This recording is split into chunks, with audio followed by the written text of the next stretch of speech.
Hello everyone, आप सभी का बहुत बहुत स्वागत है आपके अपने यूट्यूब चैनल ऋषि लर्निंग एकेडमी में।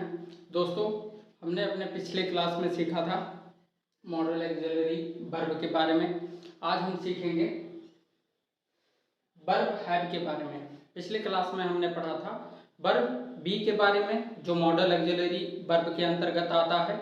आज हम अपने इस क्लास के अंतर्गत हम सीखेंगे वर्ब हैव के बारे में।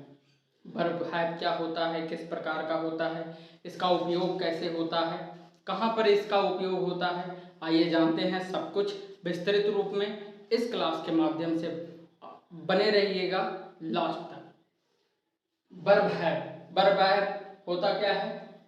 ये इस ऐसी सहायक क्रिया होती है जो हैज, हैव, हैड के रूप में प्रयोग की जाती है मुख्य क्रिया के साथ। एक ऐसी सहायक क्रिया होती है जो हैज, हैव, हैड के रूप में मुख्य क्रिया के साथ में प्रयोग की जाती है। कहाँ पर? सेंटेंस के अंदर। जैसे ऑक्सिलरी वर्ब हैव का प्रयोग परफेक्ट टेंस बनाने में मेन वर्ब की थर्ड फॉर्म अर्थात होता है हमारा पास्ट पार्टिकल फॉर्म के साथ किया जाता है। For example, he has gone to Delhi. वह कहाँ जा रहा है? दिल्ली जा रहा है। या गया, वह दिल्ली गया, वह दिल्ली गया। They have seen the red Fort. वे लोग क्या देखें? वे लोग क्या देखे हैं? लाल किला देखे हैं। We had finished our homework. हम अपना होमवर्क समाप्त कर चुके हैं। तो ये रहा कुछ एग्जाम्पल आपके समक्ष जो हमने आपको अभी बताया। वर्ब हैव के अंतर्गत कौन कौन से आते हैं? ऑक्सिलरी वर्ब्स हैज, हैव और हैड। ऑक्सिलरी वर्ब हैव का प्रयोग, ऑक्सिलरी वर्ब हैव का प्रयोग, मैं यहाँ सबकी बात नहीं कर रहा हूँ, हैज और हैड की बात नहीं कर रहा हूँ, मैं केवल ऑक्सिलरी वर्ब हैव का प्रयोग परफेक्ट टेंस बनाने में वर्ब की थर्ड फॉर्म अर्थात पास्ट पार्टिकल फॉर्म के साथ किया जाता है। जैसे अब यहाँ पर मैंने एग्जाम्पल में लिखा है he has gone to Delhi. He has gone to Delhi. They had seen the red fort. We had finished our homework.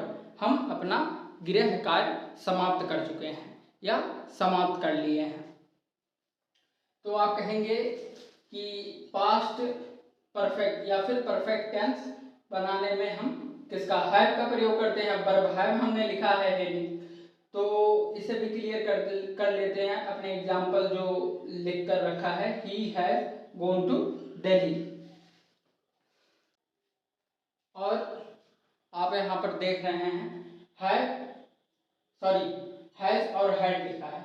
तो हैज, हैड का प्रयोग प्रेजेंट परफेक्ट टेंस जब बनाते हैं, उसके जब हम कोई प्रेजेंट परफेक्ट टेंस का वाक्य बनाते हैं तो उस वाक्य के अंतर्गत हम किसका प्रयोग करते हैं? हैज और हैड का। जब प्रेजेंट परफेक्ट टेंस बना रहे होते हैं तब किसका प्रयोग करते हैं? किस ऑक्सिलरी वर्ब का प्रयोग करते हैं? हैज और हैड का। इतना ये क्लियर हो गया आपका। और हैव का कब प्रयोग करते हैं ये भी क्लियर हो गया कि परफेक्ट टेंस बनाने में प्रयोग किया जाता है।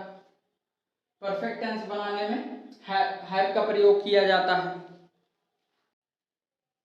तो दोस्तों, हमने अपने पिछले क्लास में पढ़ रखा था वर्ब बी के बारे में। आज हम अपने इस क्लास में पढ़ेंगे वर्ब हैव के बारे में। वर्ब हैव का प्रयोग कैसे और किस प्रकार से होता है। वर्ब हैव जिसके अंतर्गत हैज, हैव और हैड।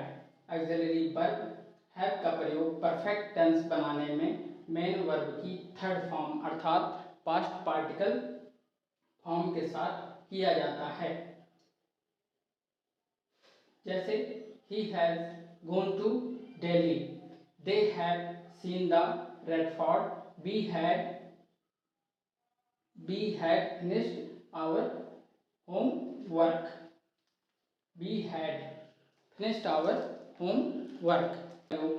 जब ऑक्सिलरी वर्ब हैव का प्रयोग होता है तो जब हम किसी भी वाक्य का परफेक्ट टेंस बना रहे होते हैं तब किसका प्रयोग होता है? हैव का। किसका? हैव का। किसका? हैव का प्रयोग होता है। या जिस प्रकार का वाक्य होता है, जैसे प्रेजेंट है तो हैज का होगा, पास्ट है तो हैड का होगा। इस प्रकार से हम ऑक्सिलरी वर्ब का प्रयोग करते हैं। कब, कैसे, कहाँ, क्यों प्रयोग, कैसे प्रयोग करना है ये बताएंगे हम आपको अगले नेक्स्ट क्लास में। आज के क्लास में हम सीखते हैं कि वर्ब हैव होता क्या है। इसके अंतर्गत आता है हैज, हैव और हैड। ऑक्सिलरी वर्ब सहायक क्रिया हैव का प्रयोग परफेक्ट टेंस बनाने में मेन वर्ब की थर्ड फॉर्म के साथ प्रयोग किया जाता है। प्रयोग किया जाता है। For example, he has gone to Delhi, they have seen the red fort. वह लोग दिल्ली का वह लोग लाल किला देखे हैं। And we have finished our homework. हम अपना गृह कार्य पूर्ण कर चुके हैं। आशा करते हैं ये क्लास आपको समझ में आई होगी। नेक्स्ट क्लास मिलेगा आपको डू, वर्ब डू अर्थात वर्ब डू के बारे में।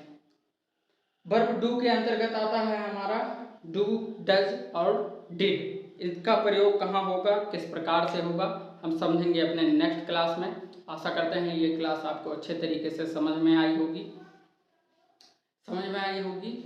और यदि समझ में आया हो, आपको लगता हो कुछ इम्प्रूवमेंट की ज़रूरत हो तो हमें सुझाव दें और उस सुझाव को हम अपने अंदर उतारेंगे और ज़्यादा से ज़्यादा हम सही करने का प्रयास करेंगे।